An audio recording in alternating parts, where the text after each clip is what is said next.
এবং আপনাদেরকেও আমরা অনুরোধ করব, আপনি আপনার চিন্তার বিশুদ্ধতার কারণে, আপনি আপনার মতের ভিন্নতার কারণে অন্যদেরকে আল্লাহর রাস্তায় আপনারা কিন্তু অ্যাটাক করবেন না। আপনারা এখানে কিন্তু সেটা কিন্তু হচ্ছে, কিন্তু আবার যাদের চিন্তার মধ্যে বিশুদ্ধতা আছে তারা কথায় কথায় এই উস্কানিমূলক পোস্ট দেওয়া এবং এটা নিয়ে ঝগড়া তর্ক বিতর্ক করা, সেটা করবেন না।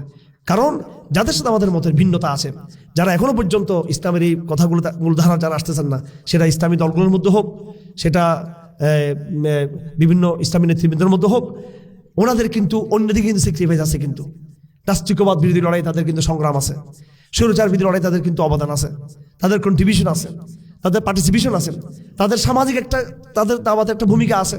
ওয়াজ মাহফিলকে যত দুর্বল থাকুক কিন্তু একটা ভূমিকা আছে। ভালো অবদানগুলোকে স্বীকার করবেন। বিগত দিনে ওদের মধ্যে অনেকে ফাঁসির মঞ্চে গিয়েছেন, এটা আপনি স্বীকার করতে পারবেন? এটা স্যাক্রিফাইস। শুধু আপনার চিন্তা বিশুদ্ধ, কিন্তু আপনি কিন্তু শহীদ হন নাই, কিন্তু ওদের মধ্যে কেউ আল্লাহ পাক শহীদের শাহাদাতের মর্যাদা আল্লাহ পাক দিয়েছেন।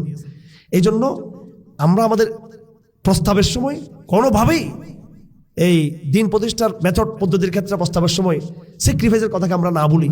রাজনৈতিক দলগুলোর যে বিশাল তসলিমা সিং কারা দৌড়িয়েছে, এটা কিন্তু জিহাদ করে দৌড়ানো হয় নাই। এই রাজনৈতিক দলগুলোর সংগ্রাম ছিল, তাকে বিতাড়িত করা হয়েছে।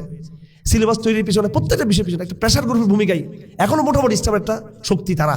সুতরাং যারা আপনারা বিশুদ্ধবাদী হয়ে কাজ করতে চান, আপনারা আপনাদের আলোচনায় বয়ানে কোনোভাবে অন্য ইসলামী শক্তি যাদের ব্যাপারে আমি এতক্ষণ বললাম, ওনাদের চিন্তা এবং কর্মে ভুল রয়েছে, ওনাদের অন্যান্য ভালো অবদানগুলোকে আপনারা কেউ অস্বীকার করবেন না। না হলে এটাও কিন্তু একটা ফিতনা হয়ে যাবে। কিন্তু এই বিশুদ্ধবাদীদের যে এতক্ষণ কথা বললাম, এটা আবার আরেকটা আলাদা ফিতনা হয়ে গেল। কারণ হক কথা, হক বক্তব্য, হক নেগেটিভ, এটা কিন্তু আবার সব জায়গায় কিন্তু আবার একবার খাবাইতানে জোরে জোরে। এটা হযরত মুআয ইবনে জাবাল রাদিয়াল্লাহু তাআলা আনহু, ইনি নামাজ পড়তে গেলেন, নামাজের মধ্যে লম্বা সুরে শুরু করছেন উনি এশার নামাজে।